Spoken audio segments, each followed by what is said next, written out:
Assalamualaikum warahmatullahi wabarakatuh. Semangat pagi teman-teman. Hari ini kita akan bahas beberapa saham yang secara list sudah update ya. Dividen di atas 10% ya, 10 sampai 11% yang bisa kita koleksi di harga sekarang. Mereka masih memungkinkan untuk menghasilkan dividen sesuai dengan target kita. Targetnya di atas 9% ya. Yang 9% mungkin next video atau kapan-kapan kita bahas. Terus IHSG kemarin nggak kemana-mana, kondisinya 2,63 poin turunnya atau minus 0,03%. Tapi ada anomali juga di beberapa minggu atau beberapa hari terakhir ini, volumenya di bawah rata-rata ya, jauh banget volume di bawah rata-rata. Dan kalau dilihat secara value beberapa hari ini itu bank-bank besar ya, BMRI, BBRI, BBCA itu gede banget volume atau value transaksinya. Bahkan Unilever juga ikutan ya. Nah, ini kalau dilihat tinggi banget nih kemarin hari Jumat kah. Volume yang rata-ratanya 112 miliar, kemarin masuk itu sampai 666 miliar ya untuk Unilever. Terus ada juga ASII, ini sampai 600 miliar, ini naik juga 3,9%. Bank BNI sampai 700 miliar, naik 3,5%. Jadi ini penggeraknya tidak seperti biasa yang sebelum-sebelumnya ada saham-saham ya tahu sendiri, saham tahu sendiri ya. Terus kemarin-kemarin ini berbeda. Oke, kita bahas dulu yang 10%. Jadi ini ada TPMA, AADI dan Demas ya. Transformerin, PT Adaro Andalan Indonesia dan Pura Delta Lestari. Dari ketiga saham ini estimasinya dengan harga sekarang kalau kita beli di harga 580 untuk TPMA, 7.825 untuk AADI dan 135 untuk Demas. Potensinya kita bisa mendapatkan yield sebesar 10% ya, 10,2, 10,4 dan 10,9. Ini hampir 11%. Ini tiga saham. Masih ada tiga saham yang lain. Nanti kita bahas di selanjutnya. Tapi sebelum itu untuk Demas, karena EPS-nya kan 17, tapi bicaranya 17 ini masih belum pasti, bisa lebih rendah atau mungkin bisa lebih tinggi. Cuma kemarin dia rilis laporan revenue ya. Di sini estimasinya 1,2 triliun untuk 2025. Tapi dia rilis laporan revenue di tanggal 24 Oktober 2025 ya. Raih marketing sales 626 miliar di 9 bulan pertama 2025. Di mana 626 miliar ini hanya sekitar 35% target dari marketing sales tahun 2025 sebesar 1,8 triliun. Prapenjualan perseroan pada 9 bulan pertama berasal dari penjualan lahan industri yang terjual sebanyak atau sebesar 18 hektar. Ada di data center dan FMCG ya. Di samping itu ada penjualan 0,7 hektar. Jadi berarti sekitar 18,7 hektar kan yang terjual. Artinya hanya mencapai 35% sudah 9 bulan. Dia harus ngejar closingan nanti di Oktober, November, Desember ini sebanyak 75%. Cuma ya ini, karena namun demikian perseroan tetap berusaha untuk mencapai target sehubungan dengan masih adanya pipeline sekitar 75 hektar. Jadi antrian di belakangnya itu sebenarnya ada 75 hektar. Ini sangat memungkinkan kalau pipeline-nya ini deal di Oktober, November, Desember. Kenapa? Karena 75 hektar ini tuh lebih besar daripada 18 hektar yang sudah terrealisasi. 18 hektar aja dapat 600 gitu. Enaknya 20 hektar ngitungnya kan. Kalau 75 berarti kali 3 kan. Berarti kali 3 ini paling tidak 1,8 T kan. Dengan catatan mereka deal. Kalau nggak deal bagaimana? Ya jeblok. Taruhlah ini 7, ini 1 berarti 8, 9 kan. Taruhlah 10. Jeblok kalau 10. 10 dengan payout rasio 80% itu bisa 5,9%. Ya jauh di bawah ekspektasi. Walaupun 5,9% itu bukan angka yang kecil. Dia dapat 11 saja sudah di atas 6%. Sudah hijau seolah-olah ya. Karena di atas bunga deposito, di atas istilahnya imbal hasil obligasi dan seterusnya. Itu untuk Demas. Walaupun sekarang harganya ada di bawah ya. Kemarin sempat kembali nih ke angka 135. Ya buat yang pegang hati-hati. Hati-hati aja. Terus yang kedua ada AADI, Adaro Andalan Indonesia. Harganya sudah cukup naik, tapi range ini sebenarnya ada range sideways ya, dari 5.700 sampai 8.300. Ini sudah di tengah-tengah atas dikit ya. Tapi angka 7.800 ini sudah cukup baik ya. Baik di sini dalam artian yield dividennya sudah 10% potensinya. Dan ada kemungkinan kan di Desember nanti dia bagi dividen. Ya estimasinya 3%-an lah ya, 245. Estimasi bagi dividennya AADI di Desember. Menurut saya perusahaan ini nggak ada keraguan sama sekali untuk dividen. Hanya masalah batubara. Batubara yang secara harga masih sideways. Ya masih untung sih di atas $100, $104 ini masih oke. Tapi kita tidak bisa berharap banyak. Masalahnya tidak banyak pilihan perusahaan-perusahaan lain yang yield dividennya cukup tinggi, kan gitu. Ini AADI, layak untuk dikoleksi. Terus TPMA. TPMA termasuk yang cukup stabil. Dia punya revenue di kuartal 1 dan kuartal 2 ya, 400. Walaupun beda jauh dengan kuartal 1 2024 dan kuartal 2 2024. Tapi kalau di rata-rata pun ini ya sekitar 400 sekian lah kira-kira gitu.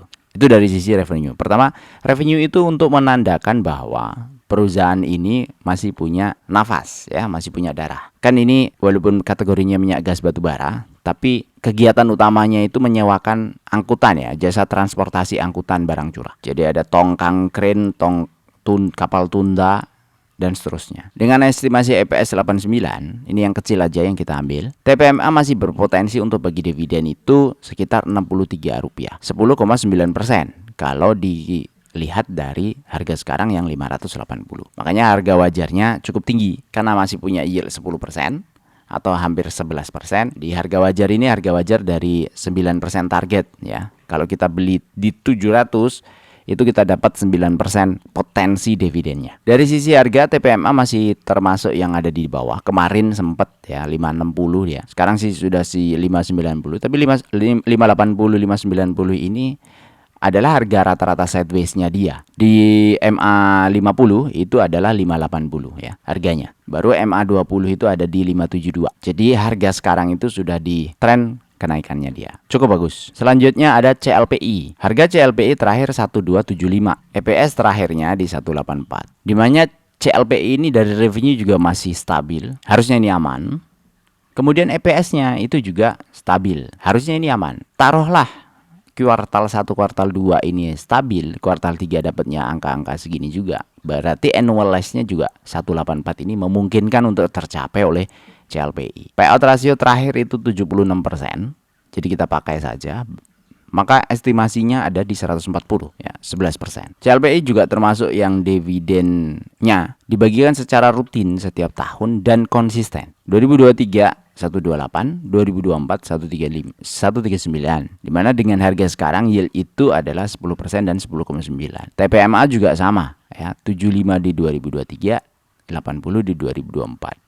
Kalau kita sekarang estimasikan 63 itu bukan berarti tidak mungkin. Maksudnya kemarin-kemarin aja dia bagi lebih besar daripada estimasi hari ini gitu. AADI, nah ini belum pernah bagi dividen sejak dia pertama IPO atau PUPS ya. Karena bagi dividennya dia itu masuk ke Adro, di mana Adro ya bagi dividen sebelum-sebelumnya. Dan bukan berarti ketika Adro bagi dividen AADI juga akan bagi dividen, nggak harus seperti itu. Karena grupnya Adaro yang sebelumnya nggak pernah bagi dividen itu juga ada ya. ADMR itu nggak pernah bagi dividen kecuali kemarin. ADMR bagi dividen sejak AADI dilepas oleh Adro. Kalau dilihat di profilnya sini, Adro itu mempunyai 84% nih, Alam Tri Resource. Sedangkan kepemilikan Adro di AADI hanya sekitar 15% per sekarang. Jadi kalau AADI bagi dividen besar, Adro cuma kebagian 15%-nya. Makanya ADMR sebelumnya nggak pernah bagi dividen karena dirasa belum perlu. Nggak perlulah kamu bagi dividen karena masih ada AADI. Maksudnya AADI itu sebelumnya, sebelum jadi sekarang ya. Udah cukup nih. Kemarin Desember 2024 akhirnya ADMR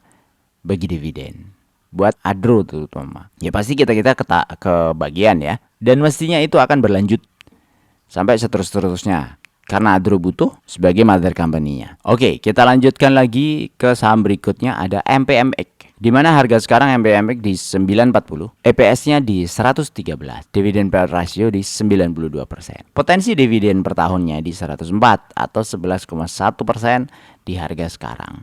MPMX juga rajin bagi dividen 115 dan 120 di 2023 dan 2024. Ini perusahaan yang bergerak di penjualan sepeda motor, area khususnya di Jawa Timur. Revenue-nya MPMX ini agak ada notice ya, ada note karena kuartal 1 ke kuartal 2, kuartal 2-nya itu lebih rendah daripada kuartal 1.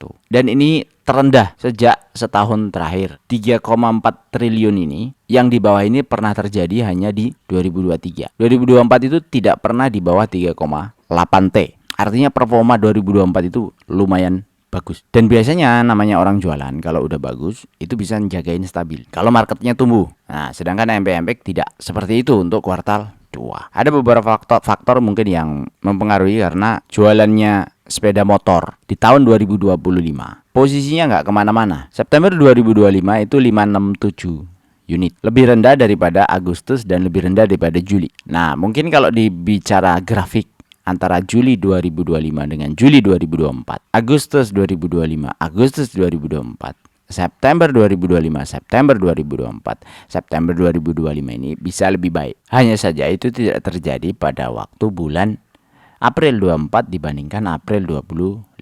Sehingga mungkin net off ya. Performa penjualan motor di tahun ini kalau sama dengan tahun lalu itu sudah lumayan cukup bagus. Ya, mengingat semua sektor toh hampir rata-rata turun toh. Jualan juga susah. Nah, buat kita ambil yang worst case saja. Ambil 113 EPS-nya. Masukin di sini 113, payout ratio 92%, kita dapat 104.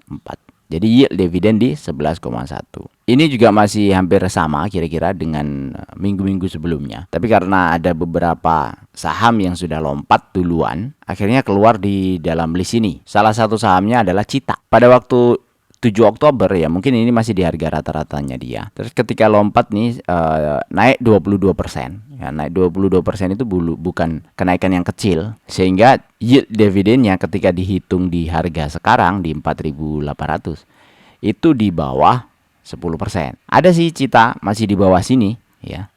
Di hide di file ini. Tapi di bawah 10% karena harganya sudah cukup di atas. Terus terakhir kalau ini kita simulasikan ke dividen investing, simulasi dividen investing untuk persiapan pensiun dengan passive income 11,1% untuk yield dividennya. Kebutuhan per bulan dividen kita saat pensiun 10 juta per bulan, maka dividen setahunnya 120 juta, sehingga nilai investasinya harus 1,08 miliar. Dimana asumsi inflasi 2,5% setiap tahun. Selama 25 tahun kita nabung, maka future value-nya untuk dividen itu 18 juta. Future value dividen per tahunnya itu 222 juta. Nilai investasi harus sekitar 2 miliar, jadi 2 kali lipatnya ya. Tapi itu adalah target 25 tahun lagi. Dimana nilai uang itu sudah turun karena ada inflasi. Maka ini di future value kan. Terus asumsi kenaikan investasi kita nyicilnya per 5 tahun itu 20% dan modal awal 50 juta. Buat teman-teman yang baru lihat channel ini adalah cara saya mensimulasikan bagaimana kalau kita punya yield 11% per tahun. Apakah itu worth it? Apakah itu oke? Atau itu terlalu kecil, terlalu siput ya. Saham-saham yang terlalu lambat sehingga tidak menarik untuk kita. Kita pengennya gorengan-gorengan saja. Apakah seperti itu? Kita lihat ini dengan simulasi ini. Karena ada orang-orang yang bisa fokus di saham-saham yang uptrend, ada orang-orang yang tidak terlalu fokus ke sana dan playing safe ya, main aman. Seperti saya termasuk yang seperti itu. Saya nggak ngejar beggar, tapi yang saya kejar adalah stability, kestabilan proses di dalam setiap tahun kita punya portofolio itu bertumbuh. Tumbuhnya targetnya adalah di atas inflasi, di atas bunga bank, di atas deposito, di atas bagi hasil apapun yang sifatnya itu keuangan, tapi konsisten bertumbuh. Bagaimana hasilnya dengan investasi 2 jutaan per bulan selama 25 tahun? Hasilnya tahun pertama masih 74 juta ya, 50 plus 24 juta jadi 74. Tahun kedua 98, tahun ketiga 130 dan seterusnya. Ketika kita dapat dividen tidak diambil, dimasukkan lagi ke tahun berikutnya. Dapat dividen 11 juta, masukkan lagi di tahun berikutnya. Dapat dividen lagi 15 juta, masukkan lagi di tahun berikutnya. Terus sampai tahun ke-10 itu baru 500 juta. Sudah 10 tahun investasi baru dapat 562 juta. Targetnya 2 miliar. Masih jauh dong. Padahal kita cuma 25 tahun, udah hampir separuh jalan. Tapi targetnya belum nyampe separuh jalan, baru 75%. 25%. Kita lihat. Periode ketiga, dari 500 ke 600, 700, 800, 1M, 1,1 M. Tahun ke-15. Kok bisa bang? 10 tahun cuma dapat 500. 5 tahun kok bisa dapat 500 lagi jadi 1,1 M? Ya bisa. Namanya compounding itu. Digulung. Kalau digrafikin ini grafiknya eksponensial. Sama seperti yang grafik dividen ini. Makin gede capital kita. Walaupun yieldnya sama-sama 11%. Makin tinggi juga yield yang kita dapat. Sedangkan cicilannya itu flat. Hampir flat ya. 2 juta, 2,4, 2,8, 3,4. Hampir flat ini. Hasilnya nggak flat. Eksponensial naik ke atas. Oke, kita lanjut. Tahun ke-16, ini tahun ke-15 kita dapat dividen 129. Enggak diambil juga, masukin lagi. Tahun ke-16 1,3 M. Sampai tahun ke-20 2,2 M. Tadi targetnya berapa? 2 M. Jadi sudah dapat 20 juta per bulan atau sudah dapat yield dividen 248 juta setahun. Di tahun ke-25 sudah dapat 4 miliar. Jadi mengerti ya teman-teman konsepnya. Ketika kita tahu konsep seperti ini, itu yang menjaga asa kita setiap tahun. Sama kayak saya kemarin tuh agak malas ngerekam YouTube. Aduh kok malas gitu ya kemarin ya. Karena kemarin ada acara juga saya. Mau bahas apa, bosan. Dan itu terjadi di semua tahap investasi ya. Ada rasa bosan. Ada rasa dimana sama aja lah, kayak gini aja. Ngapain di-share gitu. Kadang-kadang saya begitu. Merasa bahwa apa yang saya tahu itu ngapain sih itu aja yang di-share, kadang-kadang begitu. Padahal sebenarnya ada juga sebenarnya fungsinya gitu. Gunanya ada juga. Ya nanti komen aja buat teman-teman yang bosan dengan sharing yang seperti ini, yang pengen ilmu-ilmu baru, yang pengen berita-berita baru. Ya saya kadang-kadang doang itu kalau bahas-bahas berita baru atau pattern-pattern baru, ilmu baru. Kenapa? Karena buat saya sudah cukup. Kan tujuan utamanya saya bikin YouTube itu adalah untuk ngerekam apa yang saya lakukan harian ya. Jadi memang tidak niat untuk menjadi YouTuber beneran. Jadi cari konten dan seterusnya. Terlalu headache soalnya. Di dunia nyata banyak yang harus dikerjakan. Di dunia maya ngambil aja sebagian yang sudah kita dapatkan di dunia nyata gitu. Supaya apa? Supaya nggak terlalu penuh pikirannya. Saya kira cukup, udah lama. Udah terlalu panjang ini kayaknya. Semoga bermanfaat. Assalamualaikum warahmatullahi wabarakatuh.